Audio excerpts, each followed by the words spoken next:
صدارتی محلوں پر وزیر اعظم کے محل سے پارلیمنٹ میں قبضہ کرے، ہمارے اوپر مستقل طور پر مسلط ہو جائے، یہ آپ فیصلے کی گھڑی ہے۔ آج فیصلہ کن جنگ میں یہ سارا پاکستان کا معاشرہ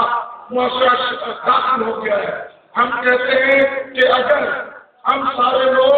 ساری سیاسی پارٹیاں مل کر اگر یہ فیصلہ کن جنگ نہیں لڑیں گے تو یہ ملک خانہ جنگی کا شکار ہو جائے گا، اور جنرل پرویز مشرف کو پتہ نہیں کس کا نمائندہ ہے۔ سارا ملک کہتا ہے، عوام کہتے ہیں، سندھی کہتے ہیں، بلوچ کہتے ہیں، پشتون کہتے ہیں، ہر ایک بچہ کہتا ہے کہ گو مشرف کو جان چھوڑو، اقرار چھوڑو، استعفیٰ دے دو، لیکن یہ دینے کے لیے تیار نہیں۔ اب جو اس کے پرانے ساتھی ہیں وہ بھی کہتے ہیں کہ جنرل پرویز مشرف اقرار چھوڑو، ریٹائرڈ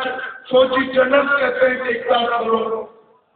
اب تو صدارتی محل نے اس کے گھروں دیوار میں بھی یہ کہنا شروع کر دیا ہے کہ جنرل پرویز مشرف اقرار چھوڑو، یہاں سے دفع ہو جاؤ۔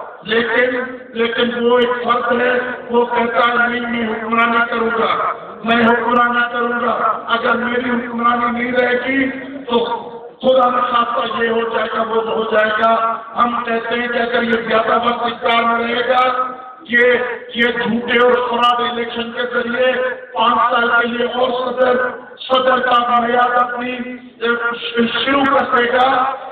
تو یہاں پر خانہ جنگی کا خطرہ ہے۔ ہم پاکستان کے، کیونکہ ہمارا یہ مشترکہ فیصلہ ہے کہ ہم غلاموں کا پاکستان قبول نہیں کرتے، ہم جارح کا پاکستان قبول نہیں کرتے، ہم گولی اور جبر کا پاکستان قبول نہیں کرتے۔ اس لیے ہم کہتے ہیں کہ جو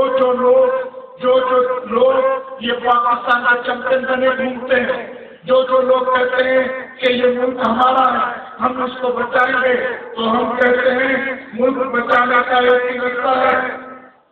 کہ جنرل پرویز مشرف کو اقرار چھوڑنا پڑے گا، اور اقرار چھوڑنے کے بعد جتنے اس نے 8 سال میں ملک کی لوٹ خسوٹ کی ہے، جتنی تباہی بربادی کی ہے، جتنے ہمارے رہنما قتل کیے، ورکر قتل کیے، بے گناہ پشتون، سندھی، بلوچ قتل کیے، ان سب کے حساب کتاب میں جنرل پرویز مشرف کو ہتھکڑی لگا کر عدالت کے کچڑے میں جوابدار کے طور پر کھڑا ہونا پڑے گا۔ اور اس کے بعد chief justice of supreme court Chaudhry Iftikhar Mahmood Chaudhry کی سپریم کورٹ، اور وہی عدلیہ 2 نومبر والی عدلیہ بحال کرنی پڑے گی۔ فیصلہ کرنا پڑے گا کہ اس ملک میں آزاد الیکشن کمیشن ہوگی، فیصلہ کرنا پڑے گا کہ فوج اور جاسوسی اداروں کا فیوچر میں، مستقبل کی سیاست میں کوئی کردار نہیں ہوگا۔ پارلیمنٹ ایک بااختیار ہوگی، آئین جو ساری قوموں کا نمائندہ آئین ہوگا، جس میں ساری قومیں برابری کے بنیاد پہ، عزت اور وقار کی بنیاد پہ جی سکیں، اپنی تعمیر ترقی کر سکیں، اپنے مادر وطنوں کی حفاظت کر سکیں۔ جس آئین میں سندھ کا مادر وطن، بلوچوں کا مادر وطن، پشتونوں کا مادر وطن اور سرائکوں کا مادر وطن، وہ اس کو حقیقت کا احساس نہیں ہوگا، اس کو اپنی تہذیب، تمدن، ثقافت اور زبان کی حقیقت کا احساس نہیں ہوگا، وہ پاکستان ہمارے لیے قابل قبول نہیں ہوگا۔